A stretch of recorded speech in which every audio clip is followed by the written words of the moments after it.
Hi and welcome to Arise Cake Creations. I'm Sarah. So just before we get started, I just wanted to do a quick mention and shout out and congratulations to my very first giveaway winner, who is Lorraine Hicks. Congratulations and well done on winning.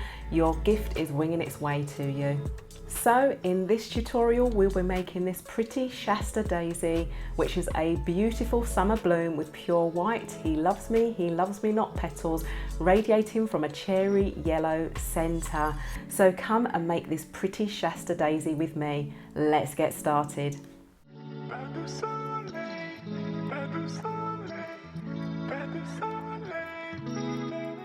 As always, all of the equipment is listed in the description box below. We're going to do a technique that can be quite fiddly, so make sure you watch carefully. Use 22 gauge white or green florist wire. Use pliers, grip one end of the wire, then bend the wire over so it curls over.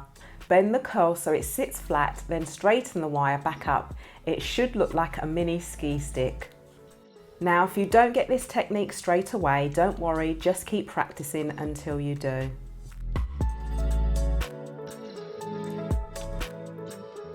You can use the universal flower center mold if you have one, and I'm just showing you the flower center that you should use if you are going to use it.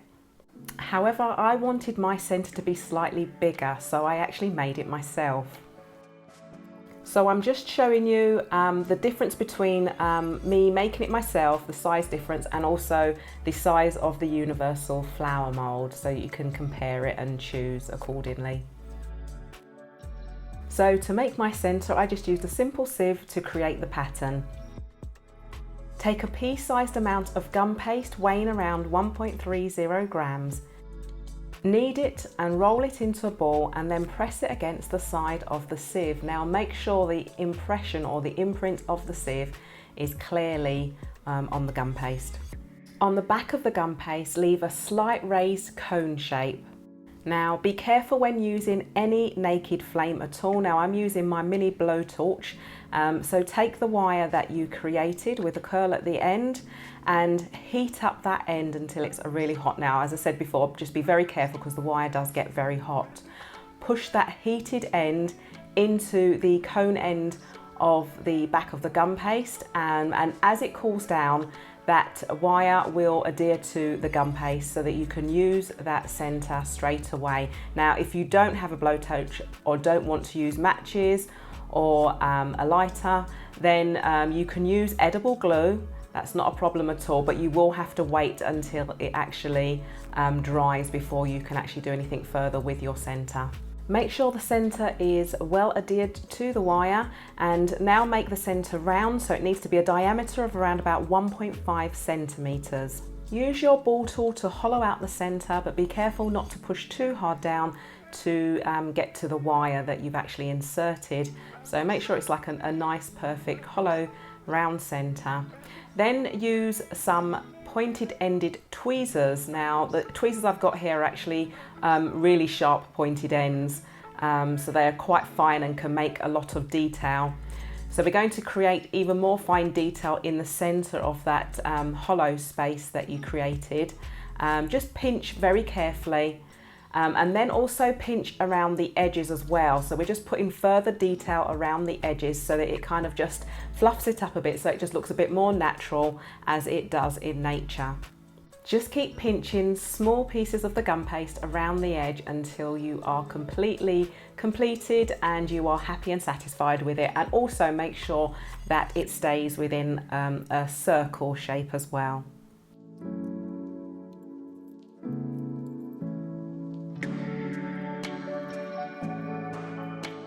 Roll out some white gum paste to a thickness of around 2 millimeters. Now we're going to do this because we're not going to vein these petals, and you're going to wire them immediately into the gum paste. So I'm just showing you two options for the petals. Now you can either use a daisy cutter, which has 16 petals, or you can use an individual petal cutter. Now this one I actually molded from a leaf cutter, and the length is 3.8 centimeters by a diameter of 0.8 centimeters. So this is the PME Daisy plunger cutter, but we're not going to use the plunger, we're just cutting out the petals only. So cut out your petals, now place it down really firmly and make sure, you may need to flip it over and use your thumb and fingers to rub over the surfaces to make sure the gum paste is fully and clearly and carefully cut out so that all of those petal edges are lovely, smooth and clean.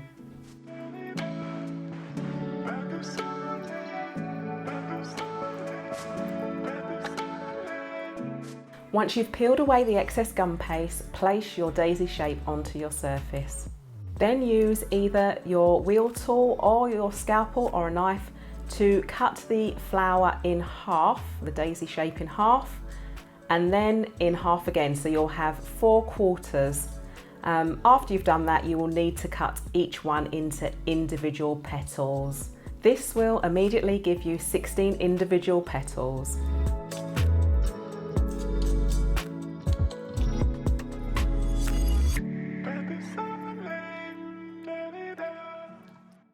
Have a plastic sleeve ready or a container, something to cover your petals so they don't dry out as you work on each one individually. Cut some white 30 or 32 gauge florist wire into lengths of around 6 centimeters. Now, if you're using my vegan gum paste, you should be able to thread the wire through the gum paste without actually brushing on any glue, so you can see that I've managed to do that here. If your gum paste is a bit drier, then you will need to brush some glue on. You can either use a silicone mould. I'm using a Dahlia mould here, which is from Christina Wallis, and I'll leave the link down in the description box for that. Or you can use a veining tool. Now, the daisy leaf veins are actually just straight, so they just need to be done straight lines going down. Now, there is a really unique feature on daisy flowers, which a lot of people probably don't realise. So just use any sharp edge tool to just create small nicks in the tips of the daisy flower like this. This will add to the natural look of your flower. Place your petal onto a foam pad and use a ball tool to nicely thin out the edges to make sure that they're nice and thin so they look lovely and natural.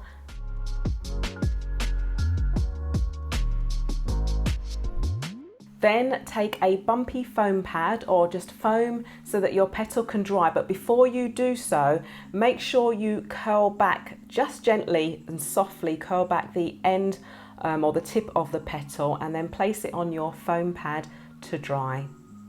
So I'm using a selection of Sugar Flare and Edible Art colours. I'll leave a list of these colours in the description box. Now, dusting the flowers is always a favourite part of mine, so I'm just going to mix the colours that I need together, and I'm just actually mixing together some spring green with some primrose yellow, just to kind of prepare that and get that ready. And then I'm going to mix together some autumn gold and some primrose onto my tissue paper as well for the centre. Now, just to tone down that colour, I'm actually going to use a bit of cornflower and then just brush that onto the centre. Now, don't overthink it, just brush it on randomly and just make it look lovely and natural. And then just around the edges, I'm just going to use some of that green that I mixed, adding a bit more of the yellow around the edges and also on the underside as well. Now, again, just make it look as natural as you possibly can. Take a small amount of that green that you brushed around the edges and add it to the centre, and then just add a small amount of yellow over the top. Now you can see I've got the two centres together there and they don't look exactly identical in colour, but nothing in nature looks identical, and that's okay.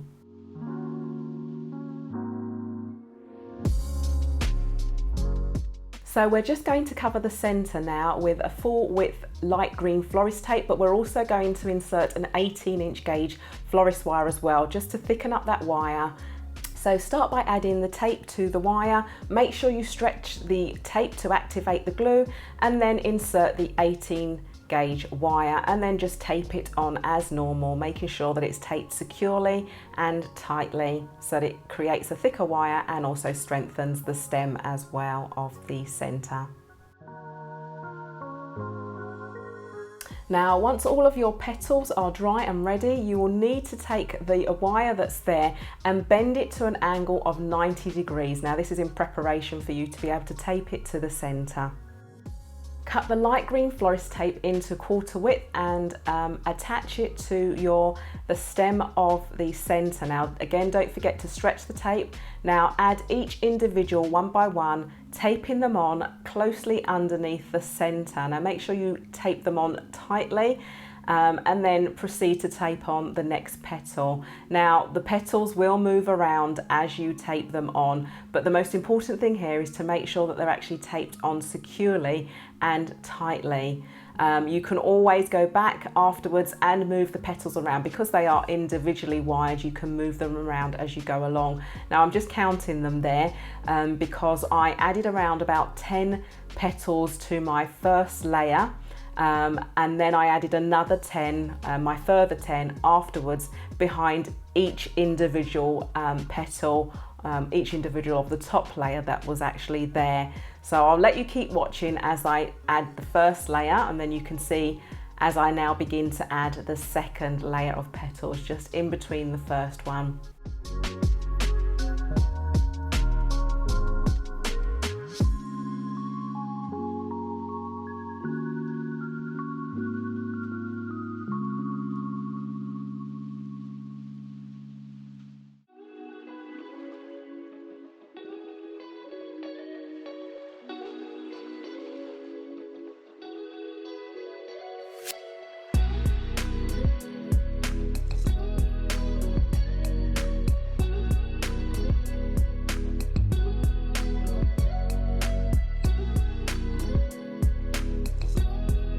So my final flower had around 20 petals. Now, I did earlier say to cut around 20 to 25 petals, so you may use all of them, and that's your choice. You can decide on that.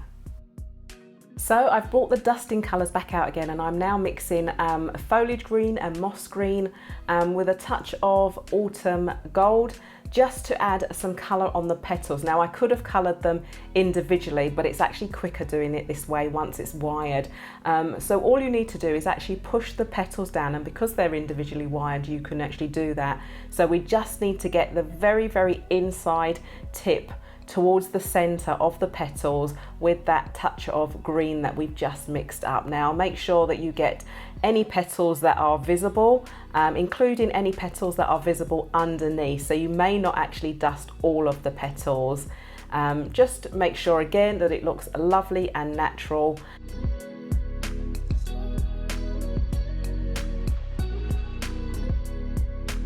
And once you've finished dusting, push all of the petals back up again, and this is the stage when you can actually kind of manipulate the petals and then you know, make them how you want them to be, you know, so that they look lovely and that flower, that finished flower, looks really lovely and presentable.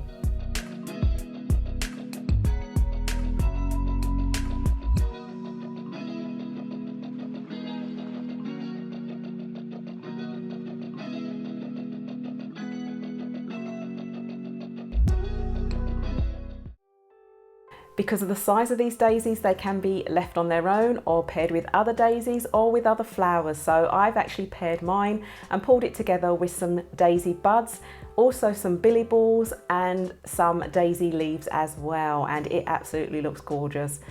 Remember, I love seeing your work, and so far I've received some fantastic work from the tutorials that I've been making, so continue to do so, and you can do so by sending it to me over at Instagram or Facebook at Arise Cake Creations, or you can send it to my blog arisecakecreations.com or via email sarah@arisecakecreations.com. So please continue to do that, because it really encourages me to see that you're following my tutorials.